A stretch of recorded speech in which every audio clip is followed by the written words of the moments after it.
ఆ ఉమ్మడి రాష్ట్రంలో వైఎస్ రాజశేఖర గారు ముఖ్యమంత్రి ఉండగా ముఖ్యంగా అప్పటి మెట్టిపల్లి శాసనసభ నియోజకవర్గంలోని కర్తాపూర్ మండల గ్రామాలకి పుష్పపేట ఈ పరిసర గ్రామాలకు సాగునీటి సౌకర్యం కల్పింపబడే విధంగా దాంతోపాటు ఈ కోనాపూర్ రెవెన్యూ గ్రామ పరిధిలో కూడా సాగునీటి సౌకర్యం కల్పింపబడటానికి ఈ ప్రాజెక్ట్ నిర్మాణాన్ని తలపెట్టడం దాదాపు పూర్తి కావడం కూడా జరిగింది.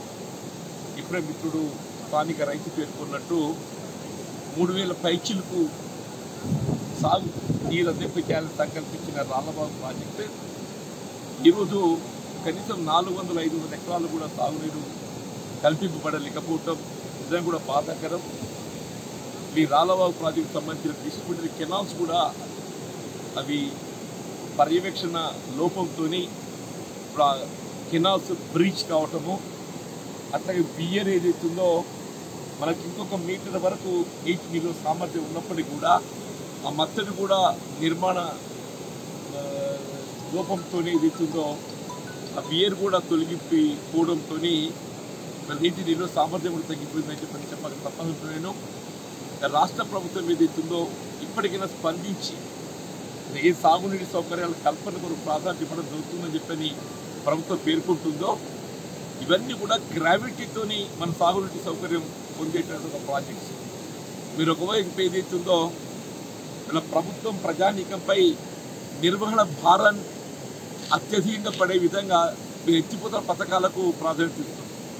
కానీ రాళ్లబాగు లాంటి ప్రాజెక్ట్స్ ఏదైతుందో ఏ విధమైనటువంటి ఎత్తిపోత లేకుండా కేవలం గ్రావిటీ ద్వారా సాగునీరు కల్పింపబడే అవకాశం ఉన్న ప్రాజెక్టే నా రాళ్లబాగు ప్రాజెక్ట్ అని చెప్పంటున్నాను.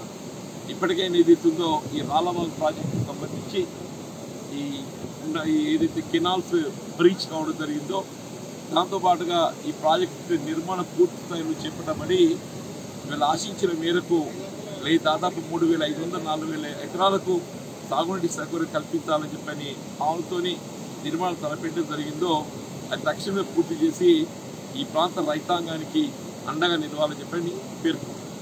హాయ్ ఫ్రెండ్స్, మా టుడే టుమారో యూట్యూబ్ ఛానల్ చూస్తున్నందుకు చాలా థ్యాంక్స్.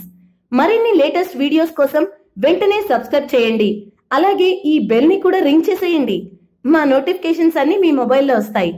అలాగే మా వీడియోస్ మీకు నచ్చితే లైక్ చేయండి, షేర్ చేయండి, నచ్చకపోతే కామెంట్ చేయండి.